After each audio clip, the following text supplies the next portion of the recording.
Transitions are usually difficult times for young people with additional needs, whether they are autistic, have ADHD, other special educational needs, disability, or even perhaps if they are care experience or looked after. Transitions mean change and coming to terms with new things. It's normal for parents to become anxious as the transition to secondary school approaches. And sometimes when you're very anxious about it, you may assume your child is too. It's important, though sometimes hard, to find that fine balance between preparing and pre-warning your child about future changes and sharing your own fears so much that they become anxious and upset. If your child has some additional needs and they're moving to secondary school, then obviously your concerns might be slightly magnified. I just want to reassure you that the transition that goes on there and the arrangements between primaries and secondary schools start way before that point. We're quite used to doing this process. You might want to have additional meetings with the secondary school. They will be expecting that. We certainly will be having additional meetings with them to ensure that all of the information that we have gets carried over for the benefit of your child. There'll be additional meetings where the children will get over to those new environments to get more comfortable, to get to know people, and often those schools pair the children up with a mentor or a partner student so that they've got a familiar relationship there as well. And in everything, I would say to talk to the school. If you're concerned about something that they haven't quite understood, please go and speak to them. They'll love to have that conversation with you so that they can do the very best they can for your child. The window of tolerance is a way of thinking about having sufficient bandwidth to process incoming information.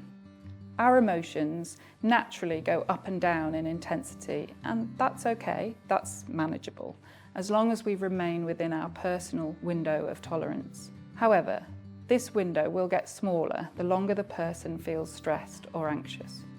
So, especially for autistic people or people who become very anxious, it's important to make sure anxiety levels are low enough and sensory input is at a tolerable level in order to think about or try new things. If the intensity of our emotional load goes outside this window, then we can't process feelings and our capacity to deal with thoughts and information goes offline and we feel overwhelmed, which might look like burnout or it might look like hyper, perhaps a bit OTT behaviour.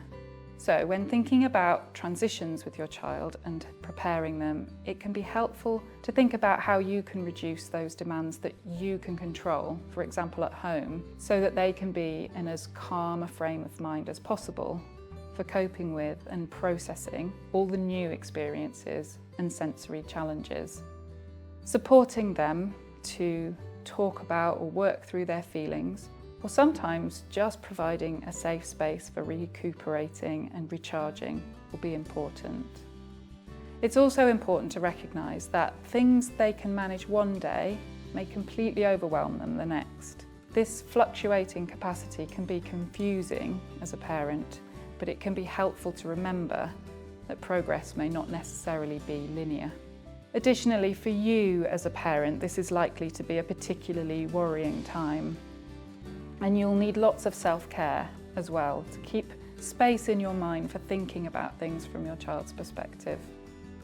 Talking things through with a trusted friend can really help, and reaching out to other parents in similar circumstances might help you feel less alone and prompt other ideas, whether you're reaching out in real time or by reading other people's experiences online, depending on your own window of tolerance.